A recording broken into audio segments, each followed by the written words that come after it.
Hello, 23rd of February. We're back. Right, what is it? The sun's finally come out. It's still cold and it's still windy, as usual.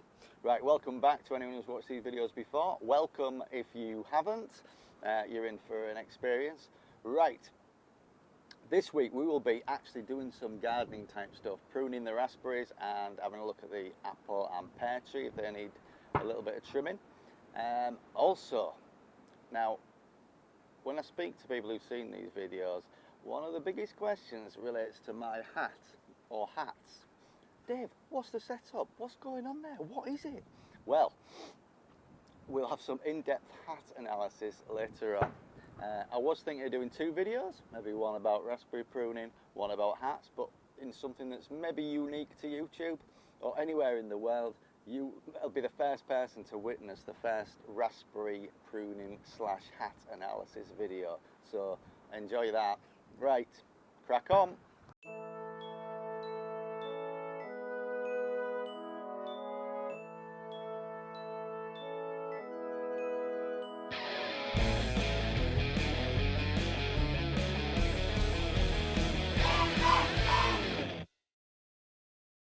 Okay, let's have a quick summary of where the plants are. Right, so at the back of the allotment we have numerous raspberries here that we have moved from another part of the allotment that had self-seeded last year. We've got some more established raspberries here and here and here. We've got a bramble, another more recent bramble there, and then we've got our apple tree and our pear tree. Right, so we found out what we've got. Let's find out about what I know. Right, there's two types of raspberries. Summer fruiting raspberries, which funnily enough produce fruit during the summer. June, July, one big boom of fruit and then it's gone. You cut them back in September, October time. And then you got the autumn fruiting varieties, which produce fruit right through the season. Maybe I was picking raspberries off these in November. Wait till February, cut them back to the ground, and they will produce fruit off brand new growth. Now, that sounded like I knew what I was talking about. To clarify, I've put together a quick 1-minute summary of the two types of raspberry. First, summer fruiting raspberry. A cane grows. It's got no fruit in the first year. After winter, in year 2, it grows fruit. At the same time, a new cane grows. Once the fruit's gone, cut it back in autumn and leave the new cane. Year 3, after winter, this one grows fruit and a new cane grows. You get the picture? Also, brambles follow the same pattern. Now, onto autumn fruiting raspberries. They're a bit simpler. In the first year, a cane grows in spring and gets fruits in the summer and autumn. In late winter, cut that one down and a new one will grow and get fruit in the same year. This repeats year after year. I hope that helped. Now back to the allotments.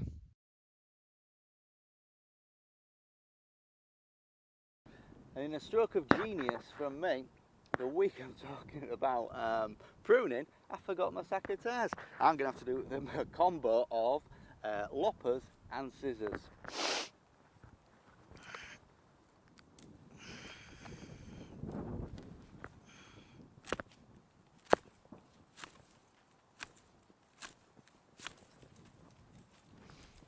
See, there's some just dead stuff there that needs to come out. You also need to make sure there aren't too many of them because they'll crowd each other out.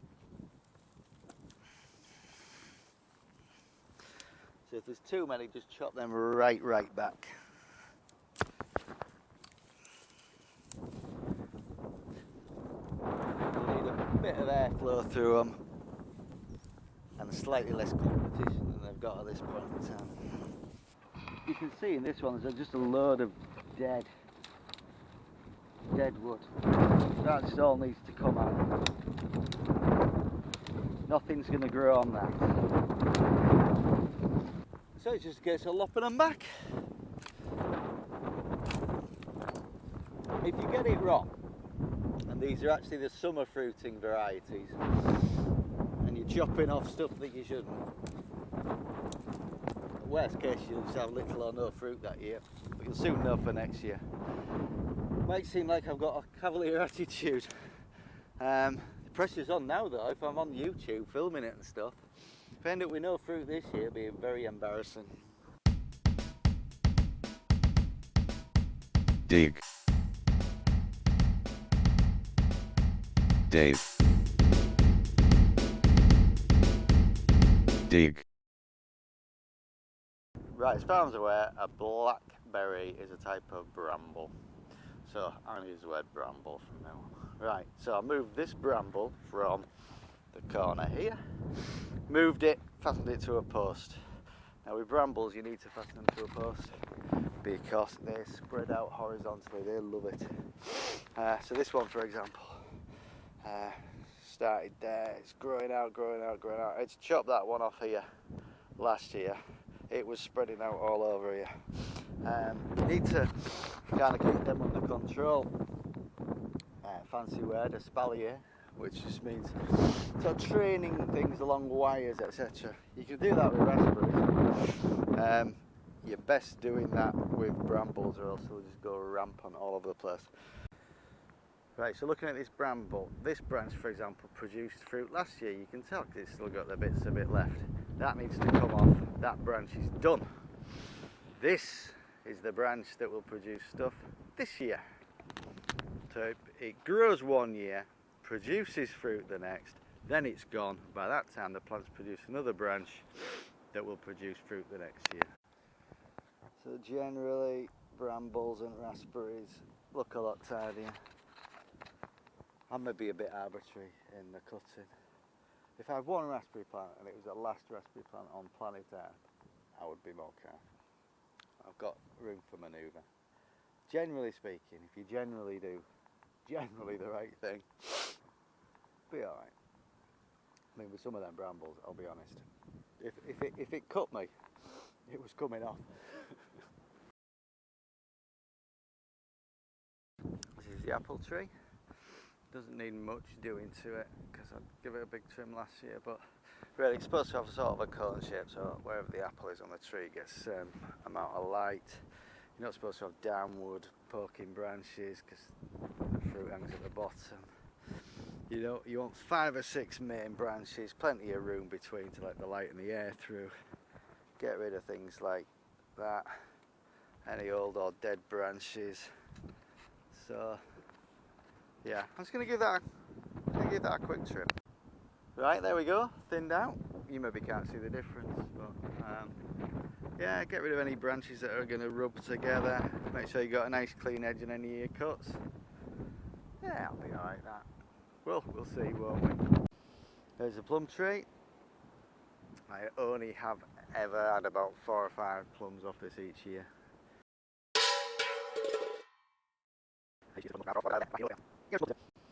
There's a plum tree. I only have ever had about 4 or 5 plums off this each year. There's a plum tree. I only have ever had about 4 or 5 plums off this each year. It's covered in moss. I do normally prune it. I'm not going to prune it this year. It didn't seem to do any good. I might have been over pruning. I'm not going to prune that, and we'll see where we get to. Right, pruning masterclass completed. Look, there's more educational videos online, or there's plenty of places to find out all the nooks and crannies and ins and outs. That's just what I did, and it should work. Right, on to what you've all been waiting for, or what some of you have been waiting for, or what I've been waiting for: in-depth hat analysis. Right, okay, here's a hat. You might have seen it before in one of my previous videos. It could be even a child's hat. It doesn't need to be big. What it does need to have is 2 layers. It's not a single wall hat, it's a double wall hat. and these are relatively cheap. I think this one was 50p in a sale. Now, what you will need to do to achieve a hat such as this, see the top? I'm going to cut it off. Let's see if you can get in here and see.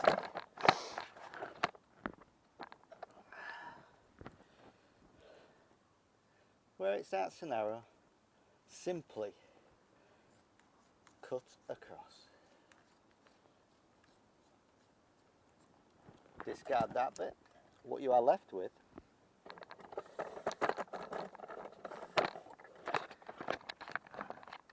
is a piece of material that folds out, double the length. It doesn't narrow, it's a tube. You can simply place this on your head. Now, there are many and many ways you can wear this. Many. I'm going to list about 8. Let's go. Hat, scarf, mask, balaclava, headband, blindfold. There's loads more things you can do with this if you've got more than one. And why limit it to your head? Wrist warmers, sling, boob tube, miniskirt combo, ninja. In practical terms, although you've cut the edge with a pair of scissors, it doesn't fray as much as you'd think. Well, if at all, really. And with it, sometimes you've got a hat, it's too small, or you haven't got anywhere to go with it. With this, I need more coverage, pull it down. Plenty of give there.